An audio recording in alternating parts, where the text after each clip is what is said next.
Assalamualaikum. Day 1 in Reykjavik. Okay, pagi ni kamu pergi ke Museum Perland. Orang khabar kalau tak dapat cover keseluruhan Iceland, kena pergi museum ni. Sekurang-kurangnya dapatlah tengok apa yang kita bakal tak dapat tengok dengan mata. Sebab kamu datang sini 2-3 hari je, tak lama. Lepas tu kamu tak sewa kereta, kamu ambil tour je. Oh, panas kamu bila dekat-dekat dengan batu ni. Marilah rasa macam mana lava tu. Ouch, panas. Tipu. Laki awak kata inilah dragon glass untuk bunuh White Walker. Tapi ini batu, bukan glass. Tak tahulah. Wah, ini dia kata asalnya ini campuran grains. Biji yang dah jadi batu. Tektonik. Wah, gempa bumi, gempa bumi.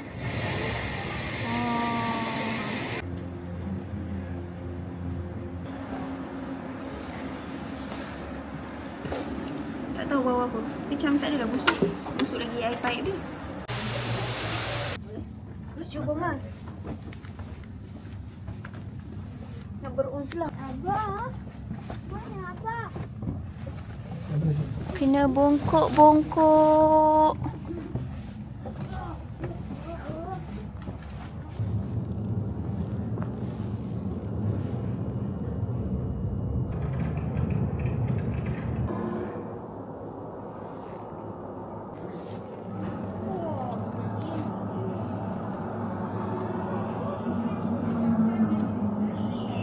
%10 left. Okay, boleh tulis ucapan masing-masing. Let's protect the earth by Mus, Atik and Muni. Freshwater ecosystem exhibit.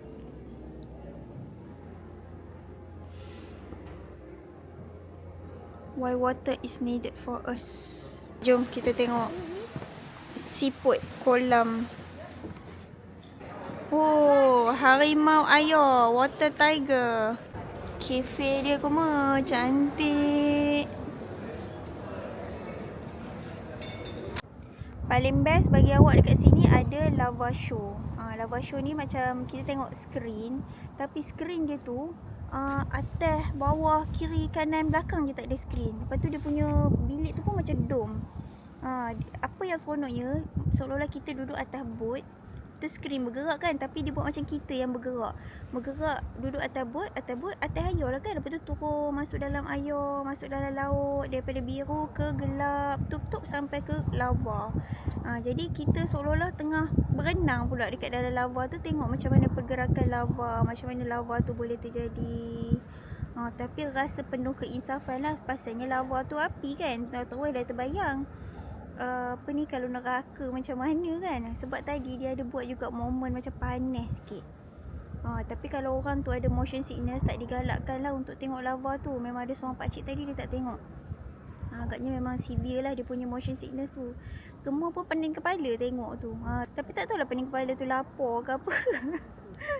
So awak bagi 5/5 untuk Perland. Datang Iceland kena pergi Perland. Tak tipu. Garam, siapa nak garam? Decoration dia batu lava. Fin. Aurora show. Okey, penutup sebelum balik kamu pergi tengok Aurora show. Ingatkan macam sekadar tengok aurora menari-nari kan, tapi bukan. Dia ceritalah macam mana aurora tu terjadi. Tapi adalah unsur-unsur syirik sikit. Dia tunjuklah view. Ini pun macam skrin bergerak juga. Seolah-olah kita naik ke solar system untuk tengok aurora dari atas. Boleh tengok aurora dari Earth, aurora dekat Jupiter, aurora dekat Saturn. Berbaloi juga tengok. Tapi kerusinya selesa benar sampai nak terlelap tengok.